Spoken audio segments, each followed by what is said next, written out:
يلا الوطن حب الوطن من الإيمان ولا تكن من الحرمان انهضوا على الوطن يلا الوطن يلا الوطن يلا الوطن حب الوطن من الإيمان ولا تكن من الحرمان انهضوا على الوطن Indonesia بلادي أنت عنوان الفخامة كل من يأتيك يوما قومي هيا القوم.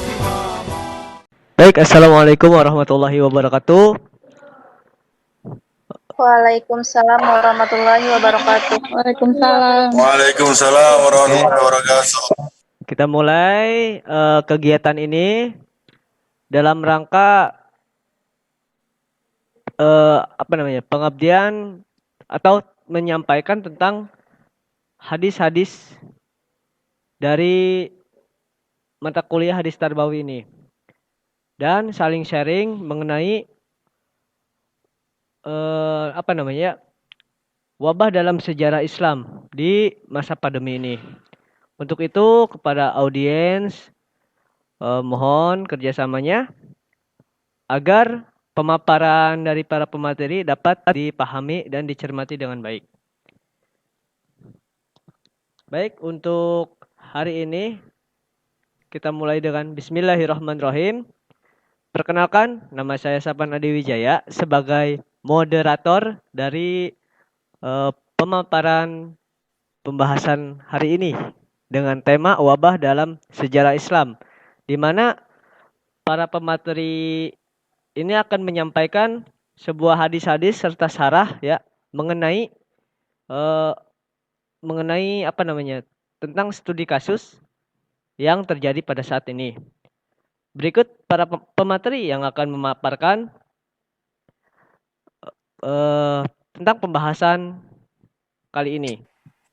Yang pertama dari pemateri hari ini adalah PKM Rahmat Hidayat, kemudian PKM Abdul Fattah Husna, PKM Fitri Indah Lestari, kemudian siapa lagi di sini? PKM Isti Aminatul Khotimah, serta PKM Eva Fakhiroh, dan saya sendiri sebagai moderator. Untuk pemateri hari ini yang bernama PKM Eva Fakhiroh sedang kurang sehat. Jadi mohon maaf atas ketidakhadiran dari satu pemateri hari ini. Kemudian daripada itu, di akhir pembahasan akan door prize ya, biar para audiens semangat dan tetap menyimak dari pembahasan pertemuan pertama ini. Maksud dan tujuan dari PKM ini adalah untuk men-sharing ilmu-ilmu yang kami dapat dan menyampaikan tentang hadis-hadis yang mengenai pandemi ini. Untuk itu diharapkan para audiens agar selalu setia menemani bersama kami dari setiap kegiatan pertama ini hingga kegiatan akhir. Maka dari itu mulai aja perkenalan dari para audiens ya untuk pertemuan pertama ini sebelum memasuki pemaparan materi. Oke, yang pertama kita absensi dulu dari para audiens. Kita lihat dari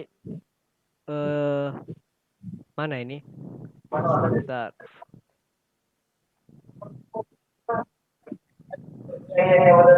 Oke, yang pertama ini ada berapa audiens? Ada 10 ya?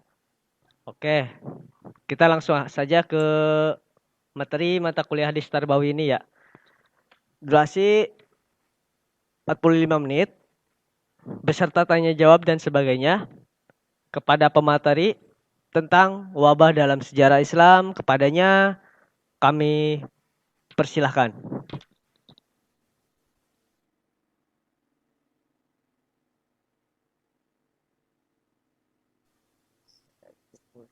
Assalamualaikum warahmatullahi wabarakatuh. Baik, untuk materi yang pertama yaitu mengenai pengertian hadis. Pengertian hadis dibagi menjadi dua, yaitu yang pertama pengertian hadis secara bahasa dan yang kedua secara istilah. Secara bahasa, hadis berarti al-jadid atau sesuatu yang baru, lawan kata dari al-qadim. Kata hadis juga berarti khobar atau berita, yaitu sesuatu yang dipercakapkan dan dipindahkan dari seseorang kepada orang lain. Hadis sebagaimana tinjauan Abdul Baqa adalah isim dari tahdid yang berarti pembicaraan. Kemudian didefinisikan sebagai ucapan, perbuatan atau penetapan yang disandarkan kepada Nabi Muhammad SAW. Al-Faro telah memahami arti ini ketika berpendapat bahwa mufrad kata hadis adalah urusan atau buah pembicaraan. Lalu kata ahadits itu dijadikan jamak dari kata hadits. Secara istilah, hadis menurut ulama usul memberikan definisi yang terbatas, yaitu segala perkataan Nabi Muhammad SAW yang dapat dijadikan dalil untuk menetapkan hukum syara. Dari pengertian di atas bahwa segala perkataan atau aqwal Nabi yang tidak ada relevansinya dengan hukum atau tidak mengandung misi kerasulannya seperti tentang cara berpakaian, berbicara, tidur, makan, minum, atau segala yang menyangkut al-ihwal Nabi. Tidak termasuk hadis. Ulama ahli hadis memberi definisi yang saling berbeda. Perbedaan tersebut mengakibatkan dua macam takrif hadis. Takrif yang pertama, hadis yang terbatas, sebagaimana dikemukakan oleh jumhur al-muhadisin, sesuatu yang disandarkan kepada Nabi Muhammad SAW, baik itu berupa perkataan, perbuatan, pernyataan atau takrir dan sebagainya. Pengertian hadis yang luas, sebagaimana dikemukakan oleh sebagian muhadisin, tidak hanya mencakup sesuatu yang dimarfukan kepada Nabi Muhammad SAW saja, tapi juga perkataan, perbuatan, dan takrir atau ketetapan yang disandarkan kepada sahabat dan tabi'in pun disebut juga hadis. Pemberian terhadap hal-hal tersebut yang disandarkan kepada Nabi Muhammad SAW disebut berita yang marfu. Yang disandarkan kepada sahabat disebut berita mauquf, dan yang disandarkan kepada tabi disebut maqtu. Sebagaimana dikatakan oleh Mahfudin, sesungguhnya hadis itu bukan hanya yang dimarfukan kepada Nabi Muhammad SAW saja, melainkan dapat pula disebutkan pada apa yang mauquf dan maqtu. Dari beberapa pengertian hadis di atas, ya, baik dari ulama usul maupun dari ulama hadis, dapat ditarik benang merah bahwa hadis adalah sesuatu yang disandarkan pada Nabi Muhammad SAW, sahabat dan tabi'in, yang dapat dijadikan hukum syara, baik itu berupa ucapan, perbuatan maupun takrir ketetapannya. Selanjutnya saya kembalikan kepada moderator. Baik, terima kasih kepada PKM Rahmat Hidayat tentang apa tadi tema screennya kepada host tentang pengertian hadis ya. Oke, selanjutnya pemateri akan dipaparkan oleh PKM Fitri PAI ya. Kepadanya kami persilahkan mengenai kedudukan hadis dalam Islam. Silakan. Baik, selanjutnya itu kedudukan hadis dalam Islam. Hadis dalam hukum Islam dianggap sebagai masdarun sanin, yang artinya sumber kedua setelah Al-Quran. Hadis juga berfungsi sebagai penjelas dan penyempurnaan ajaran agama Islam. Menurut Abdul Wahad Kholaf, seorang ahli hukum Islam di Mesir, menurut beliau hadis punya 3 fungsi utama yang kaitannya ada dalam Al-Quran. Yang pertama yaitu sebagai penegas dan penguat. Maksudnya segala hukum Islam yang ada di Al-Quran seperti perintah sholat, perintah puasa, perintah zakat, dan haji, dan lain-lainnya, itu ditegaskan oleh hadis. Yang kedua, sebagai penjelas dan pentafsir. Segala hukum Islam yang ada di Al-Quran, seperti contohnya tata cara sholat, tata cara puasa, zakat, haji, dan lain sebagainya. Yang ketiga, sebagai pembuat serta pemproduksi hukum Islam yang belum pernah dijelaskan dalam Al-Quran. Maksudnya itu seperti hukum poligami, makan hewan yang bertaring, dan lain sebagainya. Baik, selanjutnya saya kembalikan kepada moderator. Baik, terima kasih. Jadi kedudukan hadis dalam Islam itu adalah sumber kedua setelah Al-Quran, ya, di mana hadis ini bisa dibilang sebagai pelengkap, ya, dari Al-Quran yang sangat tinggi dan agung, ya, dan sangat sulit untuk mentafsirkannya karena ini adalah kalam Allah, langsung dari Allah, maka dijelaskanlah dan diperjelas oleh hadis, ya. Kemudian selanjutnya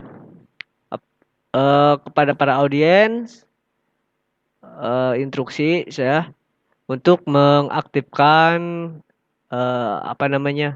on kameranya, ya, kepada audiens sebagai dokumentasi semua audiens untuk mengaktifkan on kamera. Oke, selanjutnya dari kedudukan hadis dalam Islam ini lanjut ke materi selanjutnya mungkin. Silakan kepada pemateri. Baik, perbedaan hadis Al-Quran dan hadis, ya. Silahkan untuk disampaikan. Oke. Bismillahirrahmanirrahim. Selanjutnya materi yang akan disampaikan mengenai perbedaan Al-Quran dan hadis. Menurut M. Quraish Shihab, Al-Quran secara harfiah berarti bacaan yang sempurna. Ia merupakan suatu nama pilihan Allah yang tepat, karena tiada suatu bacaan sejak manusia mengenal baca tulis dari 5.000 tahun yang lalu, tidak ada yang dapat menandingi Al-Quran, yaitu bacaan yang sempurna lagi mulia. Sedangkan Al-Quran menurut istilah adalah firman Allah Subhanahu wa Ta'ala yang disampaikan oleh malaikat Jibril dengan redaksi langsung dari Allah kepada Nabi Muhammad, dan yang diterima oleh umat Islam dari generasi ke generasi tanpa ada perubahan. Berdasarkan pengertian hadis dan Al-Quran di atas, maka dapat disimpulkan bahwa perbedaan antara Al-Quran dan hadis yaitu hadis adalah sesuatu yang disandarkan pada Nabi Muhammad, sahabat, dan tabi'in, baik berupa perkataan, tindakan, dan ketetapan yang dapat dijadikan hukum syara. Sedangkan Al-Quran adalah firman atau wahyu Allah Subhanahu wa Ta'ala yang disampaikan oleh malaikat Jibril yang sumbernya dari Allah kepada Nabi Muhammad SAW. Kemudian disampaikan kepada umat Nabi Muhammad. Hadis dibagi menjadi 2. Yang pertama ada hadis qudsi, dan yang kedua ada hadis nabawi. Jadi perbedaan mendasar antara Al-Quran dan hadis adalah terletak pada posisi makna dan lafal. Al-Quran dan hadis qudsi, keduanya memiliki makna yang dinisbahkan kepada Allah secara mutlak, sedangkan hadis nabawi penyandarannya kepada Rasulullah Shallallahu Alaihi Wasallam. Mungkin cukup sekian materi perbedaan antara hadis dan Al-Quran. Saya kembalikan kepada moderator.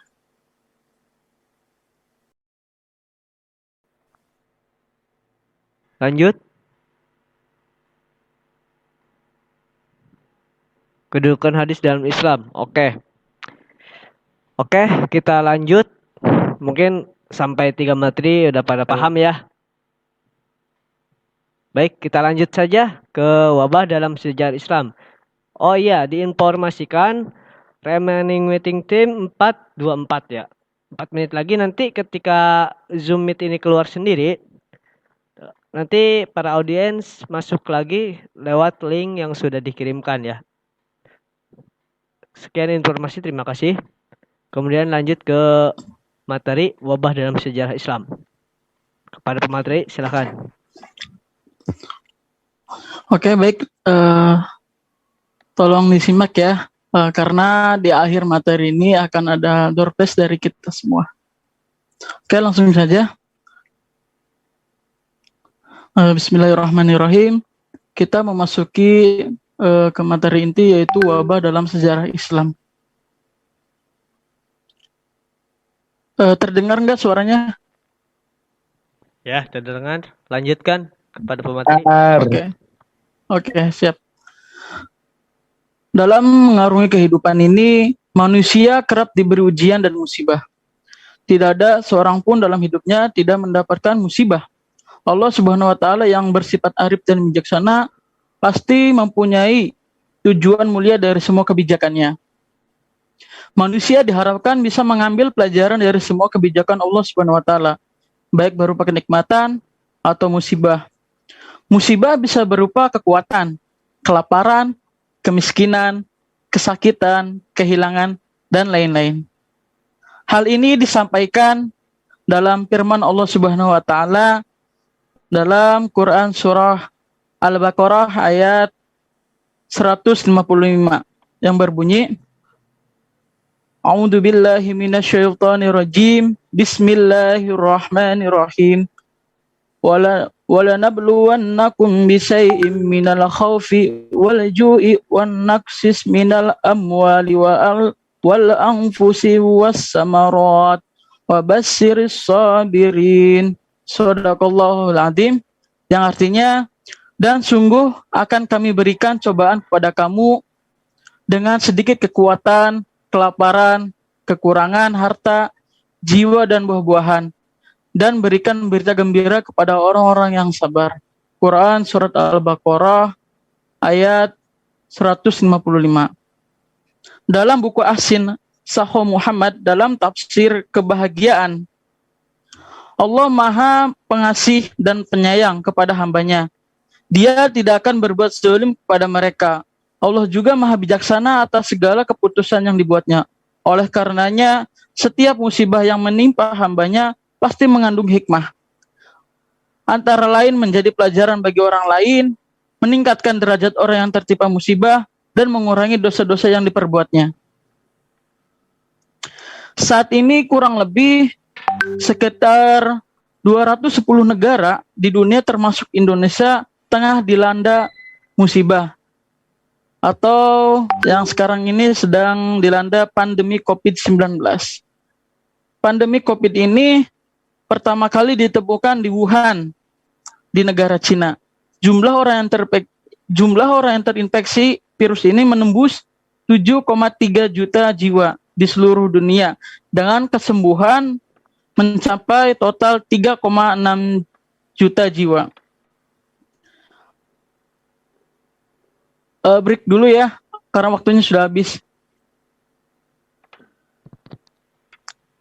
Ya, break dulu selama beberapa menit ya. Nanti diinfokan lagi di grup untuk login kembali. Oke, baik, terima kasih. 1 menit.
sambil menunggu partisipan yang lain ya, di admit oleh host.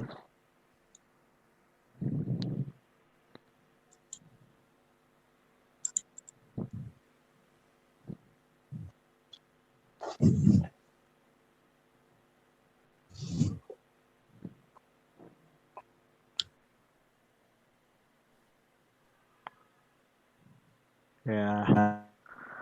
Oke. Ada 13.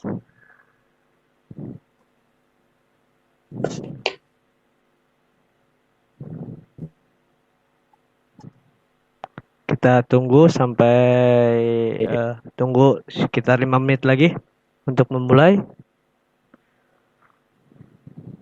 Break dulu ya tadi sebentar karena sistem.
Apa langsung dimulai aja? Apa gimana ini? Oke, silakan dimulai. Silakan dimulai. Oke ya, dilanjut lagi.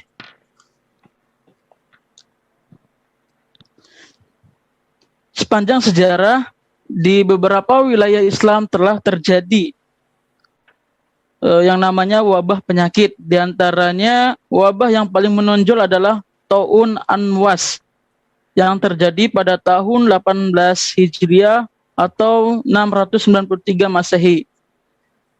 Yang kedua ada Taun Jarib yang terjadi pada tahun 69 Hijriah atau 688 Masehi.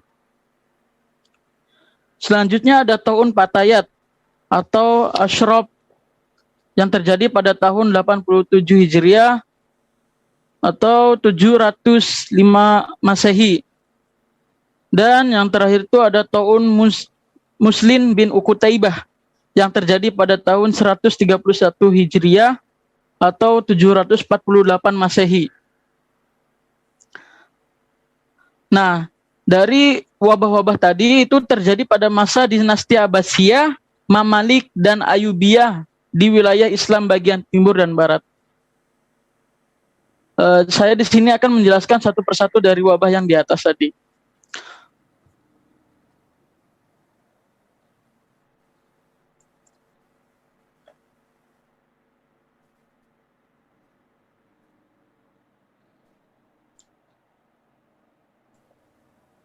Yang pertama yang terjadi pada 18 Hijriah atau 693 Masehi yang terjadi pada masa kekhalifahan Umar bin Khattab. Dinamakan demikian karena dinisbatkan kepada desa kecil bernama Imawas yang terletak pada kota Al-Quds, Yerusalem, dan Ramallah.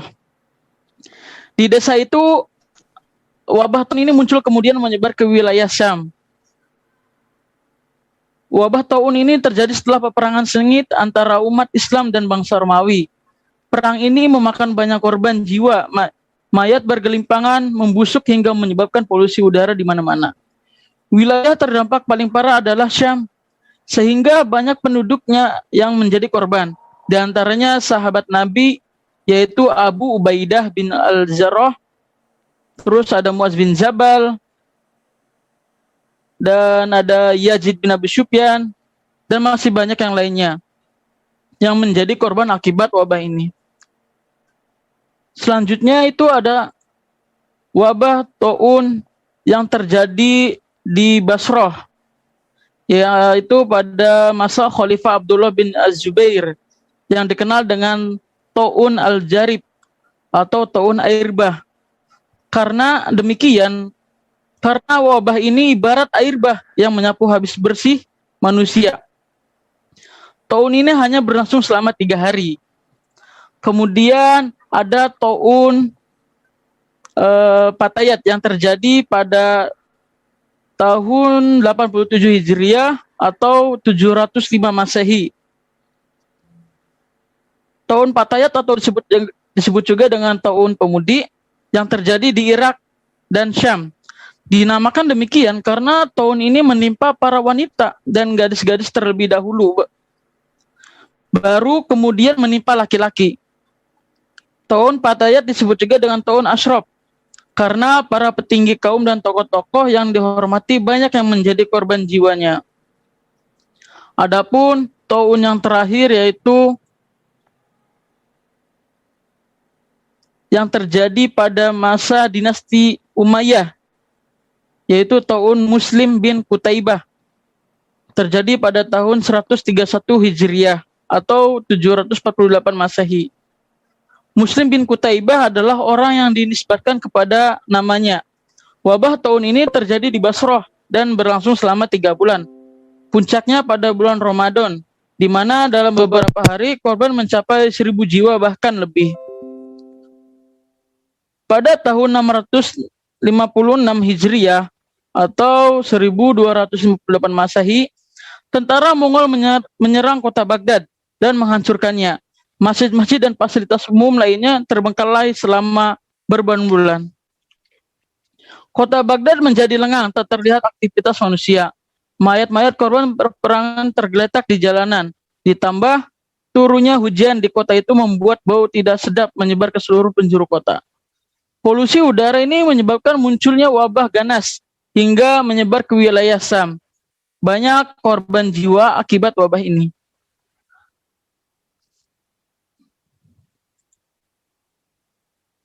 Lalu pada masa pemerintah dinasti Mamalik, negeri Syam dan sebagian besar wilayahnya terserang wabah Ta'un al-Azam atau Mahadasyat pada tahun 748 Hijriah. Dinamakan Ta'un al-Azam karena sebaran wabahnya sangat cepat dan korban jiwa yang ditimbulkannya sangat dahsyat.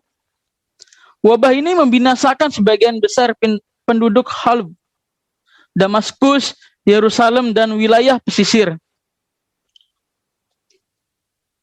Wabah, kelaparan, dan kekeringan juga menimpa wilayah Maroko. Yang paling diingat adalah wabah Ta'un pada tahun 571 Hijriah yang menyebar di wilayah Maroko dan Andalusia Spanyol. Wabah ini memakan banyak korban. Di antaranya 4 putra mahkota dari keluarga Khalifah Yusuf bin Yakub. Perharinya wabah ini memakan korban jiwa 100 hingga 190 orang. Pada tahun 1798 Masehi, wabah Ta'un kembali menyerang Maroko. Wabah ini dibawa dari para pedagang dari kota Alexandria di Mesir ke Tunisia, kemudian Aljazair hingga ke Maroko. Wabah ini menyebar ke kota Fes hingga Rubat yang memakan korban jiwa mencapai 130 orang dalam sehari. Begitulah wilayah-wilayah Islam menjadi saksi berbagai macam krisis dari wabah, kekeringan, dan musibah-musibah.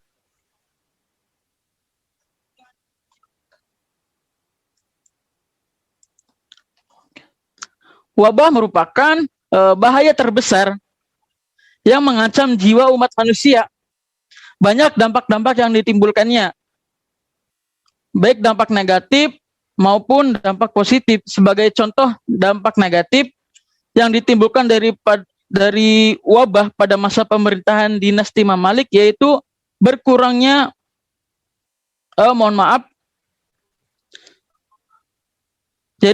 dampak negatif yang ditimbulkan pada masa dinasti Mamalik itu berkurangnya jumlah penduduk, bertambah sedikitnya jumlah petani yang berdampak pada penurunan hasil pertanian, sehingga harga bahan makanan menjadi tinggi.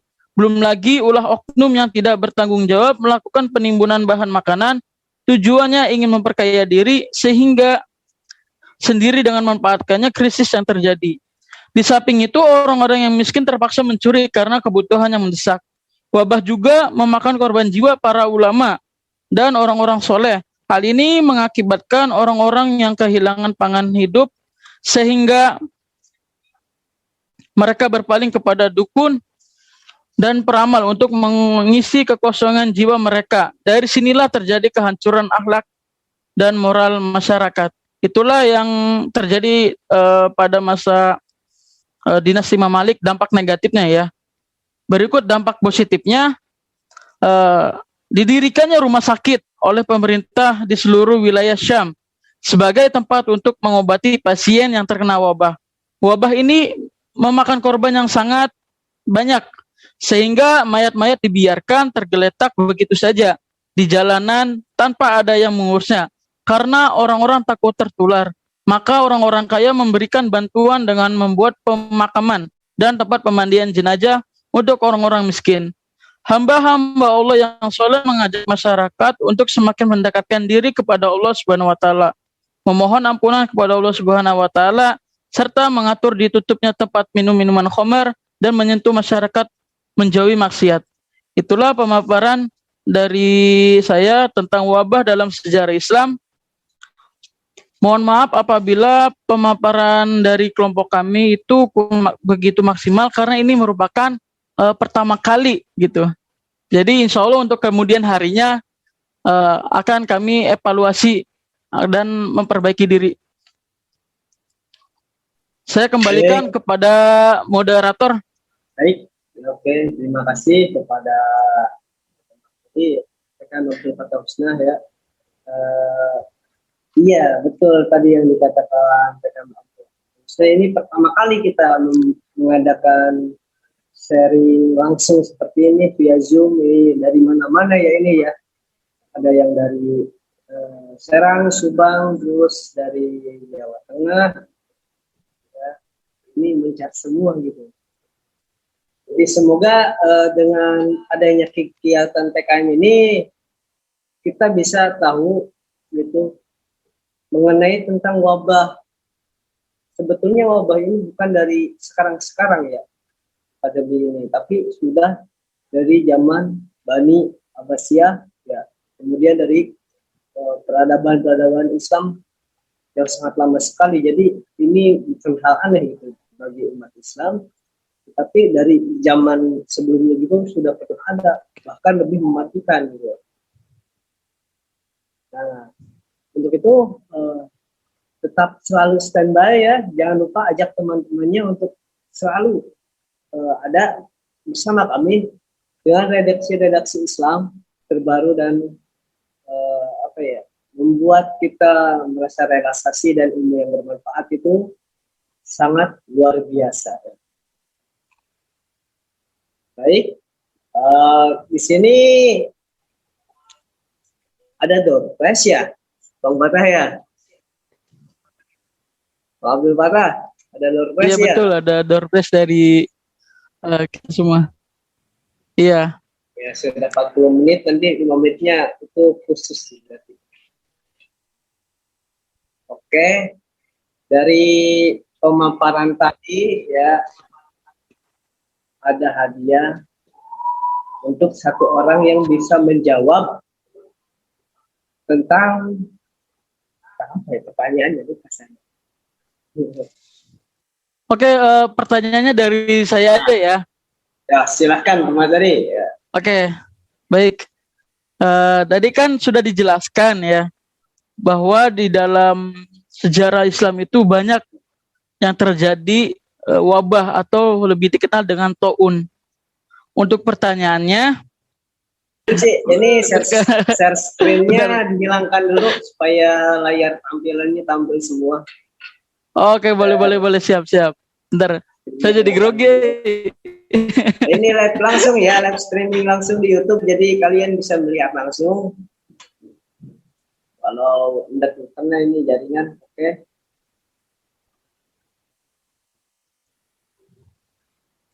Oke, siap. Di sini ada 16 partisipan ya, siap untuk menerima tantangan dari kami. Oke, Bang Patah, silakan pertanyaannya.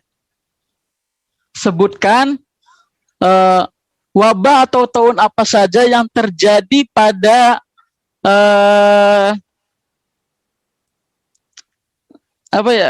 sejarah Islam. Tahun apa saja tadi tuh? Oke, diulangi ya. Tadi Ya, Sob, itu mangga. membahas tentang taun atau wabah ya. Apa saja tuh nama-nama wabah tersebut dalam sejarah Islam? Iya. Ya, betul kan? Begitu. Bukan Betul, yang betul. sekarang. Kalau sekarang mah COVID-19 ya. Jadi ini dalam sejarah Islam sebelumnya sudah Dalam sejarah Islam. wabah ini gitu. Dari sebelum kita lahir mah masih proses kene di alam ruh. Nah, itu pertanyaannya, silakan. Mungkin yang bisa menjawab langsung dibuka unmute-nya ya. Silakan. Langsung saja. Saya Kak mau jawab. Boleh, silakan. Santai aja ya, santai Perkenalan aja. dulu nggak? Oh ya boleh. Harus dong. Harus perkenalan dulu. Assalamualaikum warahmatullahi wabarakatuh. Waalaikumsalam warahmatullahi Perkenalkan, wabarakatuh. Waalaikumsalam. Perkenalkan, nama saya Fala Hirudisa dari Serang, Banten. Saya sih cuma dapat 4, cuma kurang lengkap nih. Yang pertama itu tahun Amwas di kota Quds, yang kedua tahun Basrah, yang keempat tahun yang terjadi pada masa dinasti Umayyah, yang keempat tahun Al-Azam. Cuma itu aja.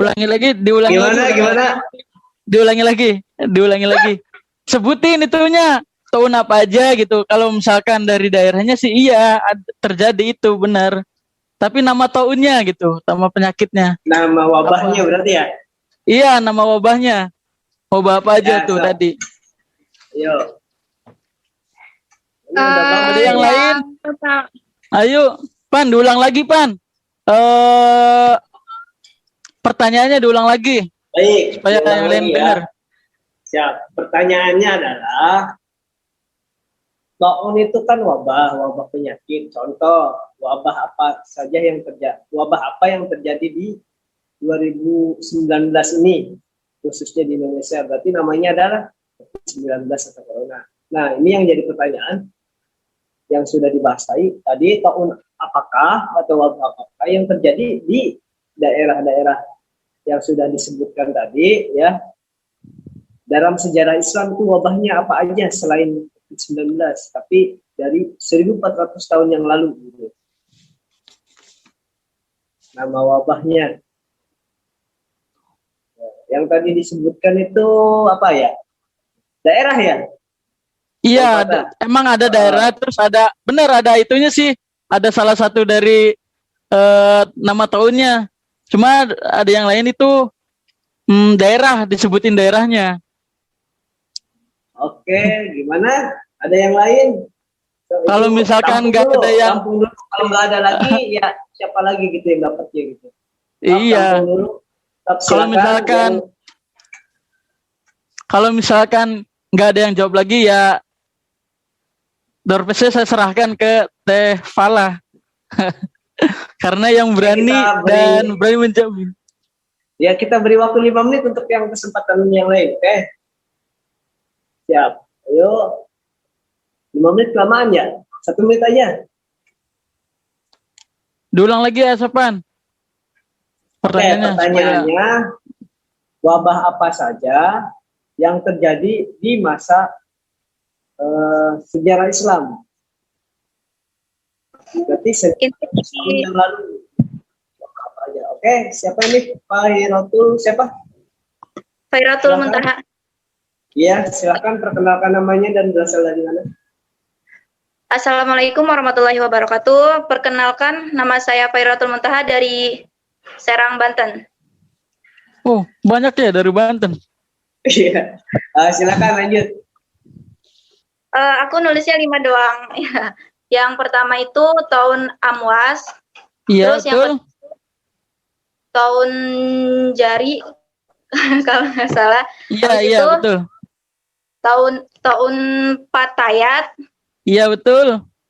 habis itu tahun Muslim apa ya? Muslim Betul, betul. Muslim apa tuh?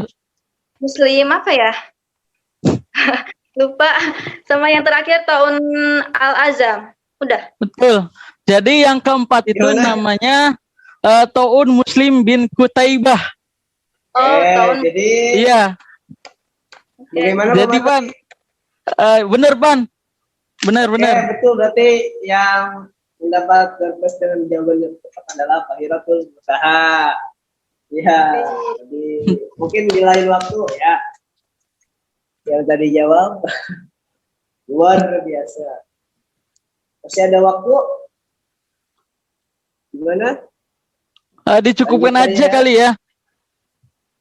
Nanti yang Cukupkan bagi saja ya. pemenang, yang pemenang nanti dihubungin sama pihak kami. Ya, nanti ada doorprize-nya.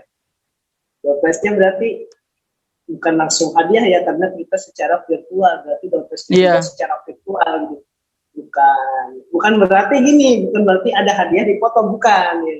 Yang jelas bermanfaat untuk kalian minimal. Oke, mungkin dicukupkan saja. Oh ya, diinformasikan kembali. Jangan lupa pertemuan kita selama 6 pertemuan lagi ya. Berarti ini pertemuan pertama kita membahas tentang wabah pandemi ya dalam sejarah Islam. Kemudian untuk minggu depan Selasa itu tentang apa? Tentang penyakit ada obatnya. Oh iya. Setiap tentang wabah penyakit pasti ada obatnya. Nah ya, ini makin penasaran lagi nih apa pembahasannya. Justru itu tetap dengan kami ya, secara berturut-turut, hanya seminggu 1 kali ya. Dalam 6 pertemuan kita dengan pembahasan yang menarik. Jangan lupa. Baik, sekian informasi dari saya selaku moderator. Mohon maaf apabila ada kekurangan. Wassalamualaikum warahmatullahi wabarakatuh. Waalaikumsalam warahmatullahi wabarakatuh. Waalaikumsalam.